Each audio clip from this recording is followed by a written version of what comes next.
Hola, ¿qué tal? Soy el profe Chávez y hoy te invito a que leamos juntos el libro de Bertrand Russell, Sociedad Humana, Ética y Política, que en inglés sería como Human Society, Ethics and Politics, escrito por el gran inglés, filósofo, matemático, lógico y ganador del Premio Nobel de Literatura en 1950 y recibió el premio en Estocolmo. Ya sabes que todos los apuntes que veas, tenemos clases gratuitas, exámenes simulacros, exámenes virtuales, todo para tu preparación de los 3 textos. Solamente tienes que unirte en el enlace que lo voy a dejar aquí abajo. Y sin más, comencemos con la lectura. Bueno, sin más, comencemos el libro. Leamos juntos Sociedad Humana de Bertrand Russell. Este libro está conformado por 2 partes. La primera parte intitula La ética. Vamos a leer la primera parte. La segunda parte intitula Conflicto de las pasiones. El capítulo 2, que intitula Deseos políticamente importantes, fue mediante una conferencia de 1950, cuando el profesor Russell recibió el premio de literatura. Y bueno, sin más, comencemos con el capítulo 1. Leamos juntos. Orígenes de las creencias y sentimientos éticos. La ética se diferencia de la ciencia en el hecho de que sus datos fundamentales son sentimientos y emociones, y no percepciones. Esto debe entenderse de forma estricta, stricto sensu, es decir, los datos son sentimientos y emociones en sí mismas, per se, no el hecho en que las tengamos. El hecho de que no las tengamos es un hecho científico. El hecho de que las tengamos es un hecho científico, como cualquier otro. Y nos damos cuenta de ello mediante la percepción del método científico habitual. Pero un juicio ético no establece un hecho. Conclusión. ¿La ética de qué va? La ética se basa en sentimientos y emociones. ¿Ya? La ética trata de intensamente en cuanto a sentimientos y emociones, y no trata de percepciones, ¿no? Las percepciones, un gran ejemplo de percepciones son en cuanto a los vasos, ¿no? Hay gente que ve un vaso medio lleno y otros, su percepción es pesimista, ¿no? Ve el vaso medio vacío. Eso es referente a las percepciones. De esto no va la ética, percepciones. Lo que sí va es de intensamente, de sentimientos y emociones, ¿no? Alegría, tristeza, miedo, envidia, entre otros. Bueno, continúo, compañeros. Un juicio ético no establece un hecho. No va de eso. Expresa, aunque a menudo de forma disfrazada, alguna esperanza. El juicio ético expresa una esperanza, temor, algún deseo o aversión, algún amor y odio. De eso va para Bertrand Russell el juicio ético, ¿no? De esperanza, temor, amor y odio, entre otros. Debe enunciarse de modo optativo o imperativo, no jamás en modo indicativo, ¿no? Un modo indicativo del juicio es aquello que se puede tomar como verdadero o falso. De eso no va la ética. Aquí pone un ejemplo el profesor Russell. La Biblia dice: amarás a tu prójimo como a ti mismo. ¿No? Este libro presenta libros como el Antiguo Testamento, el Nuevo Testamento, Génesis, Apocalipsis, Éxodo, y que hay que hacer un cuadrito. Entre todos vamos a hacer un cuadrito para nuestro examen, que ya está muy pronto, ¿no? La Biblia dice: amarás a tu prójimo como a ti mismo. Y un hombre moderno oprimido por el espectáculo de la discordia internacional puede decir: si todos los hombres se amaran unos a otros. Se trata de una sentencia puramente ética, que claramente no pueden probarse ni refutarse simplemente acumulando los hechos. Aquí tenemos un ejemplo, ¿no?, de juicio ético. Si todos los hombres se amaran unos a otros, que es un deseo. Ahí tenemos, ¿no? Ejemplo, la Biblia nos dice: amarás a tu prójimo como a ti mismo. Ya sabes, los apuntes los enviamos ahí en la caja de comentarios. Que los sentimientos son relevantes e importantes para la ética se ve fácilmente al considerar la hipótesis, el supuesto, de un universo puramente material, compuesto de materia sin sensibilidad, es decir, sin humanos. Un universo así no sería ni bueno ni malo. ¿Qué dice el profesor Russell? Imaginemos hipotéticamente un universo donde no hay el hombre. Entonces, un supuesto así, no existiría ni el bien ni el mal. Y nada en este universo hipotético donde no esté el hombre sería correcto o incorrecto. Cuando en Génesis Dios vio que era bueno antes de crear la vida, debemos suponer que la bondad dependía de sus emociones al contemplar su obra o de la naturaleza del mundo inanimado como entorno para los seres sintientes. Ya sabes, ya, en un universo puramente material donde no hay el hombre, ya, no existe lo correcto o incorrecto. Cuando hay un hombre, cuando hay sociedad, sí podríamos hablar de lo correcto o incorrecto, ¿ya? Aquí otro ejemplo. Si el Sol estuviera a punto de colisionar, de chocar con otra estrella y la Tierra estuviera a punto de reducirse a gas, es decir, que nos choque un meteorito, deberíamos juzgar como malo, ¿no? Ejemplo, si hay este suceso, un meteorito va a chocar a la Tierra, ¿cuáles serían nuestros sentimientos, emociones, deseos, ¿no? Como malo, ¿no? Que no suceda, trágico, catastrófico.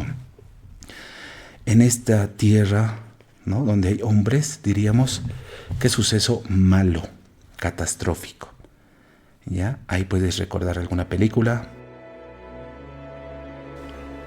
Bueno, por si acaso no es Godzilla, es la película Armagedón. Es una película que te lleva al borde del fin del mundo. Se trata de un asteroide gigantesco que amenaza con destruir toda la humanidad y la Tierra. Y bueno, ante este suceso, diríamos, catastrófico, apocalíptico, devastador. Y si fuera en otro lugar donde no hubiera vida, solamente sería un hecho digno de investigación e interesante. Bueno, continuamos. Pero escuchemos un poquito más.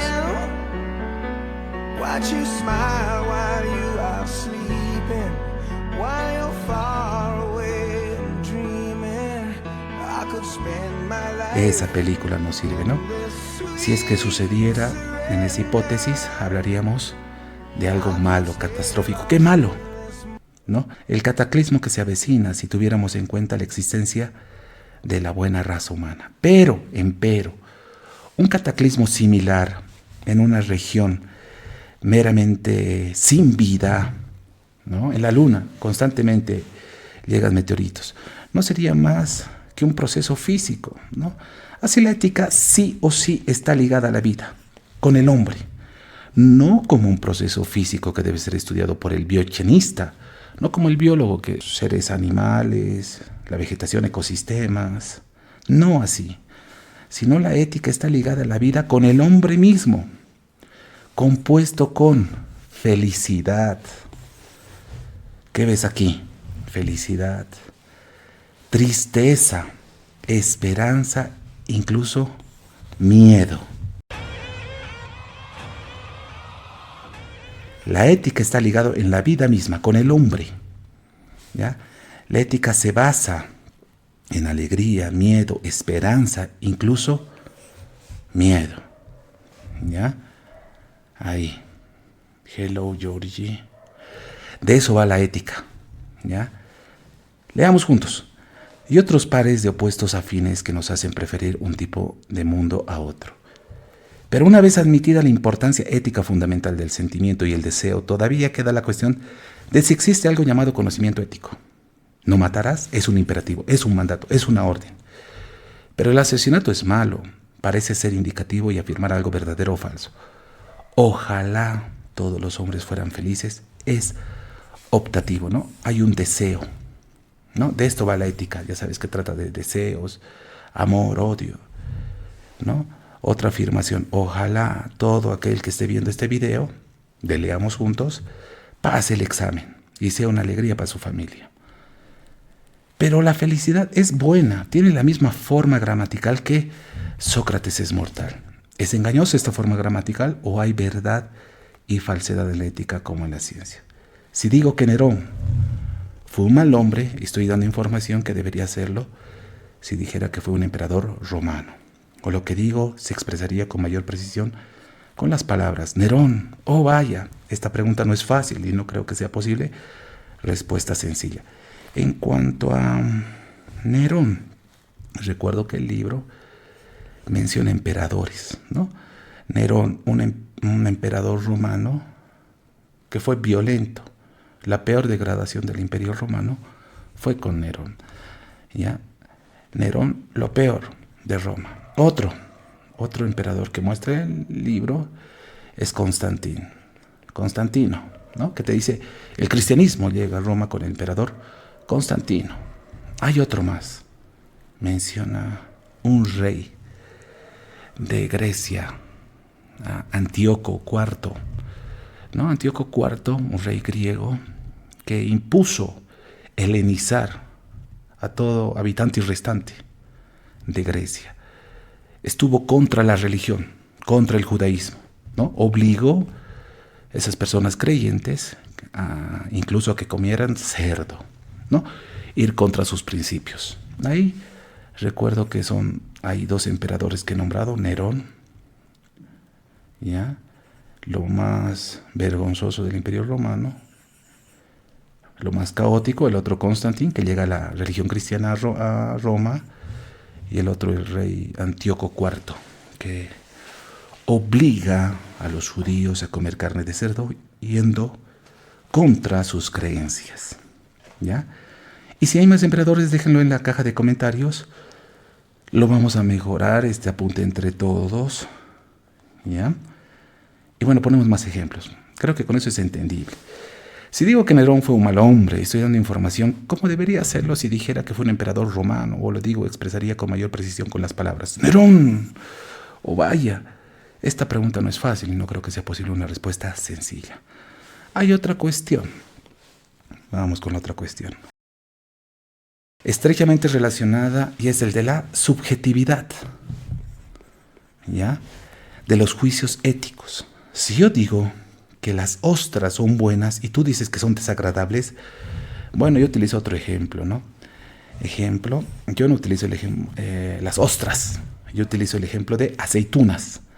Hay gente pro aceituna, ¿no? Para las salteñas más ricas, y mi team, ¿no? De no aceituna.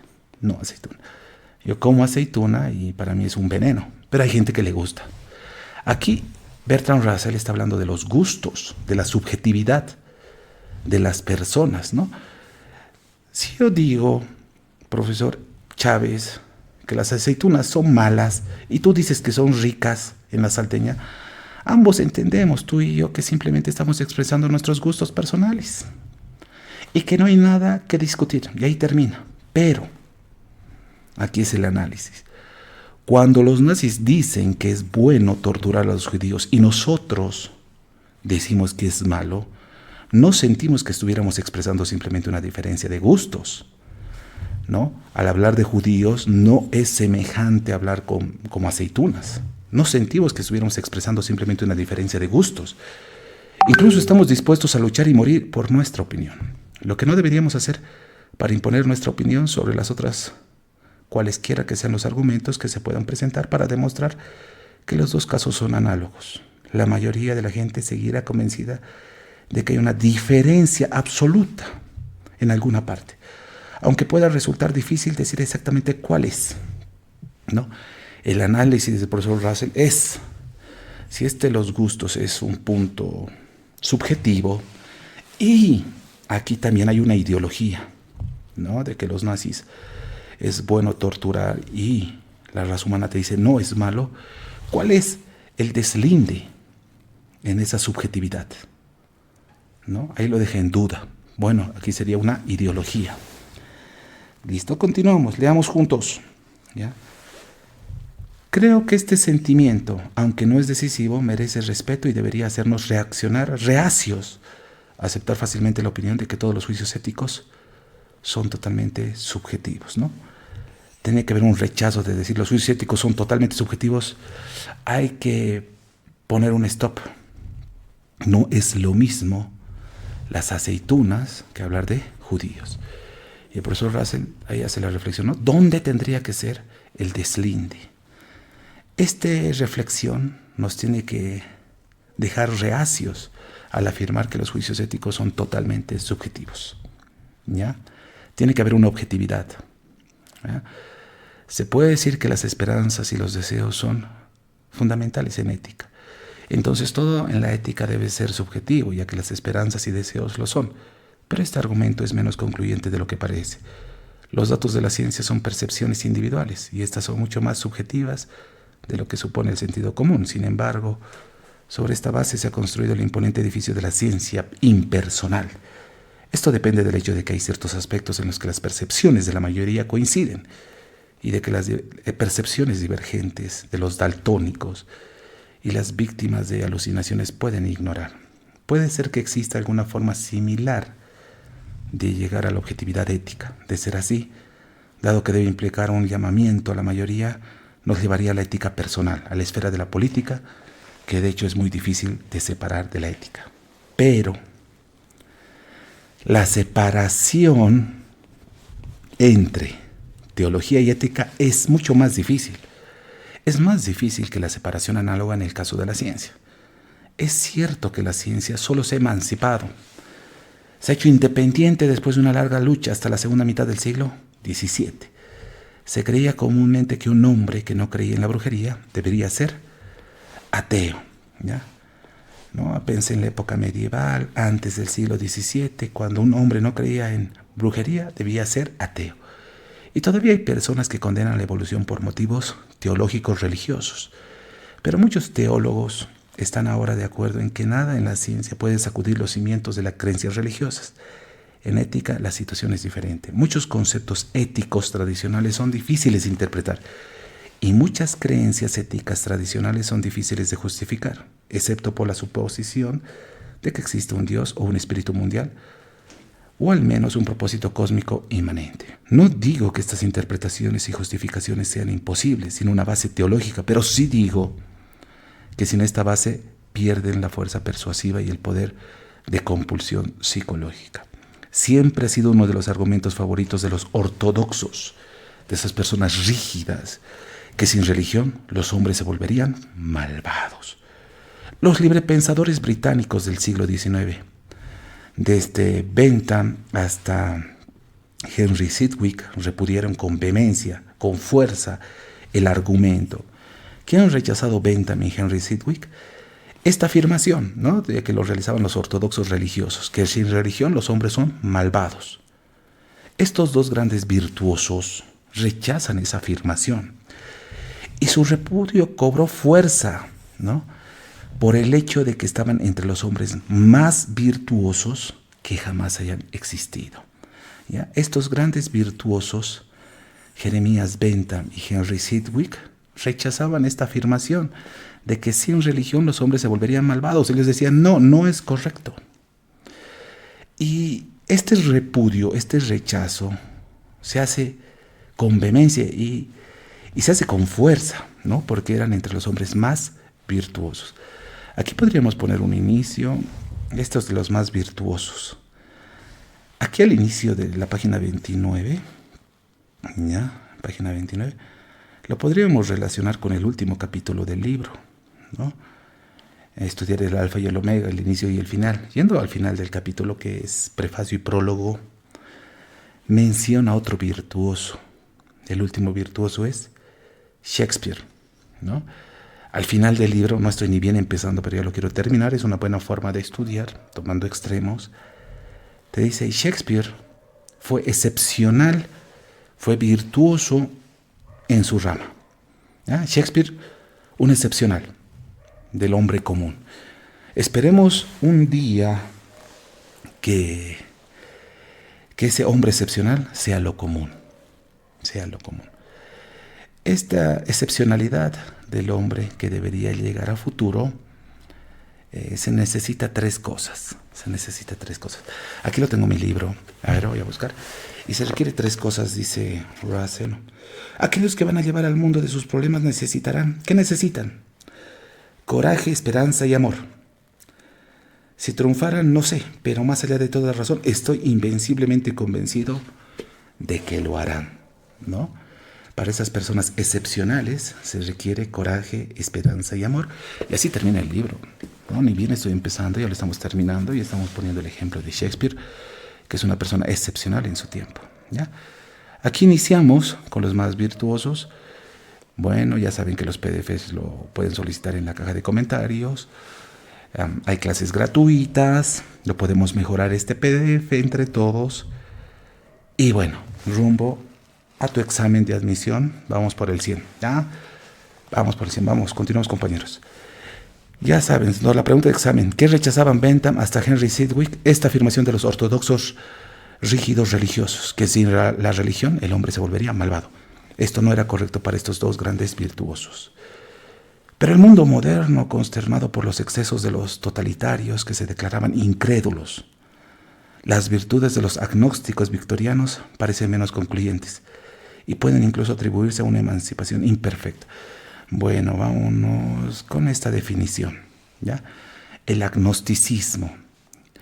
¿Qué es el agnosticismo? El agnosticismo es una filosofía, ¿ya?, que no afirma ni niega la existencia de Dios, pero considera la inverosimilitud, la imposibilidad de tener un acercamiento o entendimiento de lo divino de Dios, ¿ya? No niegan ni afirman, pero ellos consideran que no es posible acercarnos a Dios y que no hay nada al margen de la experiencia. Esos son los agnósticos, ¿no? No confiar con los ateos, ¿no? Los ateos no creen. El agnóstico, en cambio, es diferente. ¿Qué dice aquí? Virtudes de los agnósticos victorianos parece menos concluyente y pueden incluso atribuirse a una emancipación imperfecta de la tradición cristiana. Por lo tanto, toda la cuestión de si la ética de cualquier forma socialmente adecuada puede ser independiente de la teología, debe ser reexaminada con más conciencia de las profundas posibilidades del mal de la que se podía encontrar entre nuestros abuelos, a quienes mantenían cómodos con su familia creencia cómoda en el progreso racional. Las creencias éticas a lo largo de la historia registrada han tenido dos fuentes muy diferentes. Uno, una política y otra relacionada con convicciones religiosas y morales. En el Antiguo Testamento, ambos parecen por separado, uno como ley y otro como el profeta. Aquí tenemos, ¿no?, un gran profeta, Moisés, considerado para el cristianismo, judaísmo, islamismo incluso como uno de los más grandes profetas, Moisés. En la Edad Media, que abarca el siglo V y XV después de Cristo, existía el mismo tipo de distinción entre la moralidad oficial o inculcada por la jerarquía de la santidad personal que enseñaba y practicaban los grandes místicos en nuestros días. Persiste la misma dualidad. Cuando Kropotkin, después de la Revolución Rusa, ahora vamos con este subrayado, Kropotkin, después de la Revolución Rusa, aquí habría que poner el año. ¿Ya? Estos apuntes te lo llevas, ya sabes. Lo podemos mejorar en clases juntos. ¿Ya? Después de la Revolución Rusa de 1917, conocido también como bolchevique, Kropotkin, después de la Revolución Rusa de 1917, pudo regresar de su largo exilio. No fue la Rusia de sus sueños la que se encontró naciendo. No, porque Rusia pasa de un sistema zarista a un sistema leninista, comunista de manera posterior. ¿Listo? Ahora hablemos de Kropotkin. Aquí tengo Kropotkin, ¿no? Kropotkin fue un gran filósofo, un gran exponente del anarquismo. El anarquismo es una filosofía económica, política económica, el anarquismo, que rechaza toda forma de autoritarismo. Rechaza autoritarismos a nivel estatal, religioso, económico. Rechaza cualquier forma de autoritarismo, entre otros. Ese es Kropotkin. Ya, la pregunta de examen es gramatical, tu examen es de opción múltiple y sería: después de la Revolución Rusa de 1917, pudo regresar de su largo exilio. No fue la Rusia de sus sueños la que encontró naciendo. ¿De quién hablamos? Kropotkin. Aquí tenemos un gran profeta, ¿no? Moisés. Y bueno, compañeros, si quieres toda la lectura, únanse en el grupo, en la caja de comentarios, ahí para recibir todo. No puedo subir. Bueno, aquí tenemos un gran profeta Moisés y aquí está el gran exponente del anarquismo ruso, Kropotkin, ¿ya? Y bueno, si deseas toda la lectura del libro, más los PDFs, únanse en la caja de comentarios y ya sabes de qué va. A ver, hagamos un resumen. A ver, veamos estos subrayados más. Sin la moral cívica, las comunidades perecen. Sin moralidad personal, su supervivencia no tiene valor. Por lo tanto, la moralidad cívica y personal son igualmente necesarias para un mundo bueno. Una de las principales fuentes de moralidad es el tabú. Estas prohibiciones, direcciones, mandatos antiguos. Ciertos objetos, especialmente aquellos que pertenecen al jefe, están imbuidos de maná. Aquí lo vamos a dejar en el otro video y completito lo tienen en la lectura del libro. Lo mejoramos en clase, el PDF. Este PDF, ya sabes, lo solicitas en la caja de comentarios. Recordando, ¿no? Quienes rechazan con vehemencia los argumentos de los ortodoxos que sin religión los hombres se volverían malvados. Ahí responde Bentham, Henry Sidgwick. Vámonos con pregunta de examen, ¿no? Para quienes dicen que es bueno torturar a los judíos, los nazis, nosotros diríamos es malo. Hay una diferencia, ¿no?, en cuanto a gustos e ideologías. Ahí sería un punto de diferencia, ¿no? Punto de inflexión. Hemos dicho emperadores. El emperador romano Nerón, que es lo peor de Roma, Constantino, que llega el cristianismo a Roma, y Antíoco, rey de Grecia. Y ya sabes de qué trata la ética. Trata de intensamente, de sentimientos y emociones, y no percepciones. Recuérdate, hipotéticamente, en un mundo 100% físico, donde no hay el hombre, no existiría lo correcto o incorrecto, ¿no? Porque Dios, al crearlo, sin el humano, vio que era bueno, ¿ya? Lo bueno y lo malo existiría con el hombre, ¿ya? La ética está ligada a la vida, la felicidad, tristeza, esperanza y miedo, ¿no? Si es que llegara un meteorito a la Tierra, pues nuestro deseo, nuestra valoración sería qué malo, qué catastrófico. Y recuérdate de la película. Te mando un abrazo virtual y espero que nos veamos en clases gratuitas, ¿ya? Y se te manda los PDFs. Un saludo virtual y será hasta el siguiente video. Chau, chau.